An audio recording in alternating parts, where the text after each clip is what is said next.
All right, everyone, get ready for a deep dive curated just for you.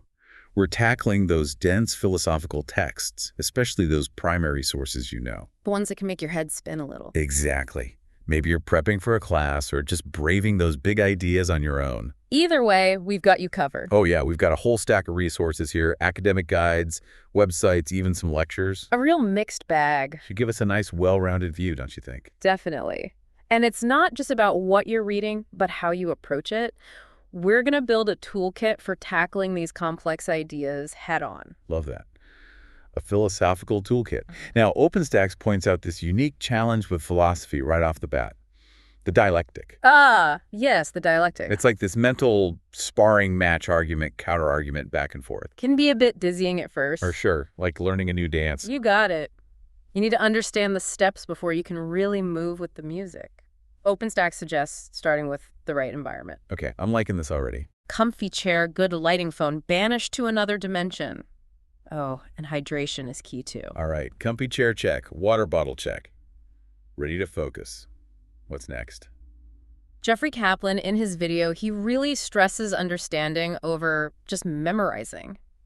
He uses this hilarious example about remembering symbols. You're more likely to remember a squiggle if you understand what it represents. Even if it's something totally random? Exactly, than if you just try to cram it into your brain. You know, that reminds me of how I finally learned the periodic table in high school. Yeah. It wasn't about memorizing the letters. It was about understanding those patterns, the families of elements, how they reacted with each other. And then it clicked. Yeah, it all made sense. Exactly. And that's where active reading comes in. OpenStax talks about identifying those key claims and evidence. It's about getting to the heart of the argument. Not just taking in words on a page. So how do we actually do that? I mean, I've stared at plenty of philosophy passages and felt completely lost. We've all been there. Right. Kaplan breaks down a Descartes example showing how those supporting claims work together to build the argument. He compares it to seeing the architecture of the writing. Oh, interesting. Like how the pieces fit together to create the structure. You got it. Okay, I'm starting to see the framework here. But Kaplan also encourages us to try and disprove what we're reading. Isn't that a little counterintuitive? It might seem that way at first, but it's not about being contrary, but about testing the strength of those arguments. Can you poke holes in the logic? Can you come up with counterexamples? This process actually deepens your understanding because you're forced to engage actively. That's a really cool approach. So we're not just passively absorbing, we're actively wrestling with the ideas. Okay. Kind of like a philosophical workout. Exactly. And speaking of workouts, Jared Henderson suggests a two-pronged approach to reading. Oh, tell me more. First, you go for a general overview, and then for deeper engagement. It's like scouting the terrain before you really dig in. Okay, scout, then dig. Got it. But what about the language itself?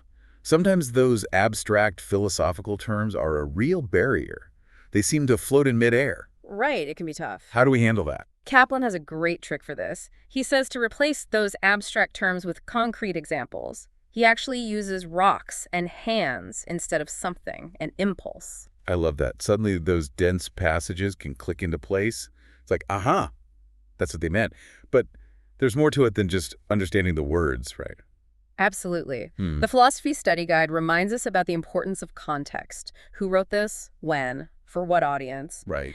Knowing the historical and intellectual background can shed light on the text's meaning. It's like understanding the culture a piece of music came from. Suddenly you hear it in a whole new way. Precisely. So we're not just reading words on a page, we're stepping into a conversation that's been happening for centuries. Exactly. And the Philosopher's website, they lay out 4 key questions to keep in mind. All right, hit me with them. What's the point? Why did they bother? What are they trying to prove? And how do they try to prove it?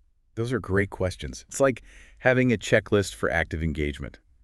We're not just letting the text wash over us, we're interrogating it.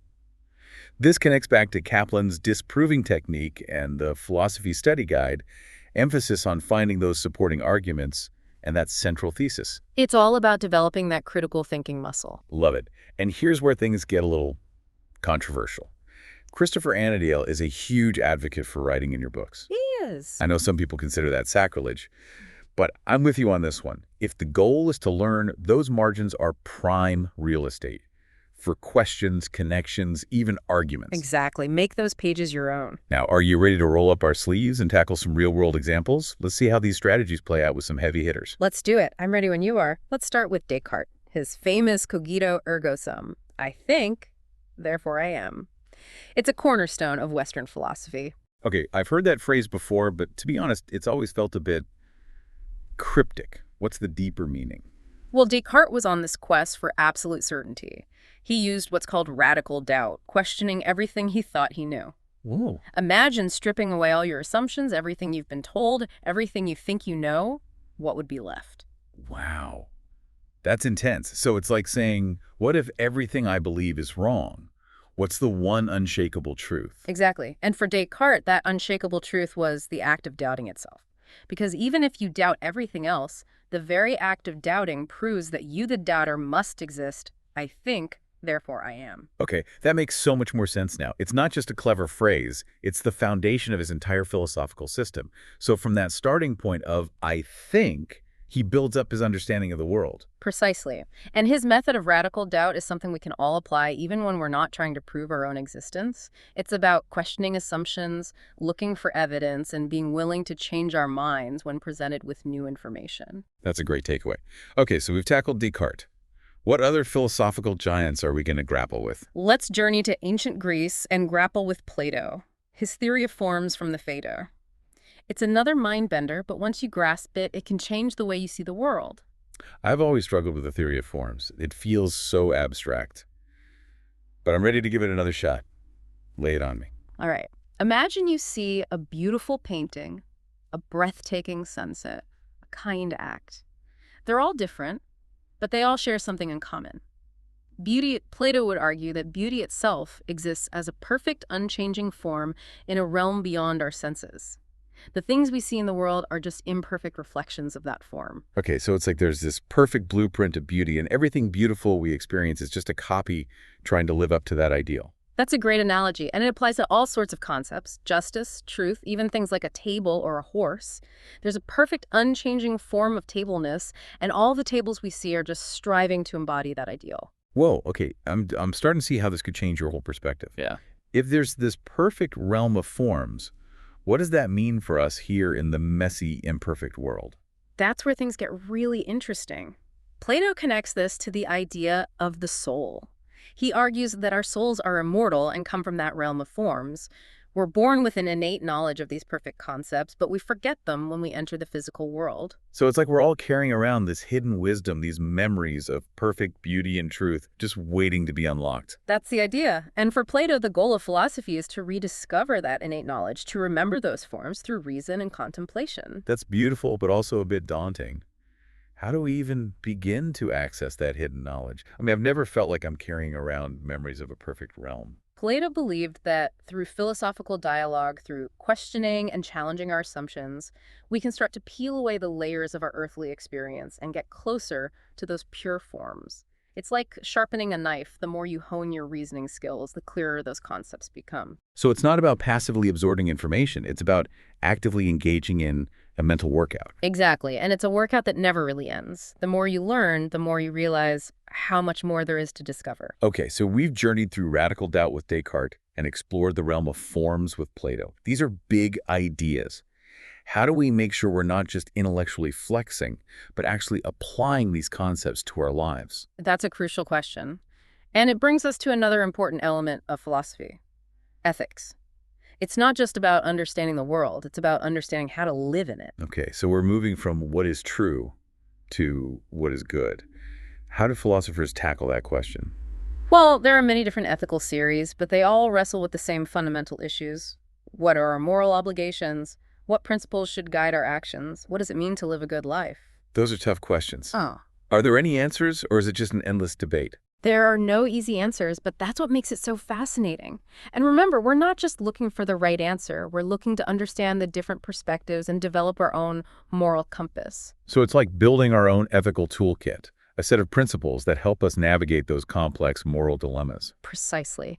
And just like with our reading strategies, we need to be active, engaged, and willing to question our own assumptions. Okay, I'm ready to dig into some specific ethical theories. What have our sources got for us? Let's start with Tommy Shelby, a contemporary philosopher. He argues that even those who have been oppressed have a moral duty to contribute to reforming their society. That's a really interesting perspective. So it's not about being a victim, it's about taking responsibility for creating positive change, even in the face of injustice. That's the core of his argument. He suggests that oppression doesn't absolve us of our moral obligations. We still have a duty to act in ways that promote the well-being of others, even if we've been wronged ourselves. This raises a lot of questions about the balance between individual responsibility and social justice. It's a challenging idea, but one that really makes you think. And it connects to another important ethical concept, the common good. Many philosophers, from Plato to contemporary thinkers, have argued that we have a moral obligation to consider the well-being of the community, not just our own self-interest. So it's not just about me and my happiness. It's about understanding our interconnectedness and working towards a world where everyone can flourish. Exactly. And that idea of the common good can be applied to so many areas, from how we treat the environment to how we structure our economy to how we engage in political discourse. It feels like ethics is woven into every aspect of our lives. It absolutely is. And that's why it's so important to develop our own philosophical voices, to engage with these ethical theories, and to figure out what principles we want to live by. Okay, so we've got our reading toolkit. We've explored some mind-blowing philosophical concepts, and we've started to grapple with ethical theories. What's next on this philosophical adventure? Wow, it feels like we've covered so much ground, from setting up our reading space to tackling some of the biggest questions humanity has ever pondered. We have, and yet, as with any good philosophical exploration, it feels like we've only just begun. So true. But I think we've assembled a pretty solid toolkit for approaching those philosophical texts with more confidence and understanding. Absolutely. We've talked about active reading, identifying those supporting claims, and understanding those argument structures, the importance of context, and even the sometimes controversial, Right. Oh, so useful. right, tactic of writing in your books. And beyond those practical tips, we've really wrestled with some profound ideas. Descartes' radical doubt, Plato's theory of forms. It's amazing how those concepts, even if you don't fully agree with them, can shift your whole perspective. It's like holding up a mirror to your own mind. You start to see your own assumptions and beliefs in a new light. And that brings us to the ethical dimension of philosophy. It's not just about what we think, it's about how we live. Tommy Shelby's argument about moral duty, even in the face of oppression, was really thought-provoking. It challenges us to think beyond our own experiences and consider the well-being of the community as a whole. That idea of the common good is so crucial, especially in today's world. It feels like we've moved from how do I read this Yeah. to how do I live this. It's incredible how philosophy can take you on that journey. It's a journey that requires both intellectual rigor and a deep sense of empathy. It's about using your head and your heart. And speaking of heart, I have a final thought that's been bubbling up as we've been talking. It wasn't explicitly mentioned in our sources, but it feels like a natural extension of what we've been exploring. I'm all ears. Okay, so we talked about Plato's idea that our souls come from a realm of perfect, unchanging forms. What if that means we're all born with a kind of innate wisdom, a deep-down knowing that gets clouded over by our earthly experiences? That's a fascinating question. It reminds me of the concept of anamnesis in Plato's philosophy, the idea that learning is actually a process of remembering, of uncovering that innate knowledge. Exactly. So maybe philosophy isn't just about acquiring new information, it's about reconnecting with something that's already within us. It's like tuning into a frequency that's always been there, but we've just forgotten how to listen. And maybe that's why philosophy can be so transformative. It's not just filling our minds with facts. It's awakening something deeper within us. It's like a spark that ignites a fire. I love that analogy. So as you continue your philosophical journey, remember to listen for that inner wisdom, that spark of knowing. It might just lead you to some truly remarkable discoveries. And never underestimate the power of questioning, exploring, and engaging in dialogue. That's how we keep those philosophical fires burning. Couldn't have said it better myself. That's it for this deep dive. Happy reading, happy pondering, and may your philosophical adventures be filled with wonder and insight.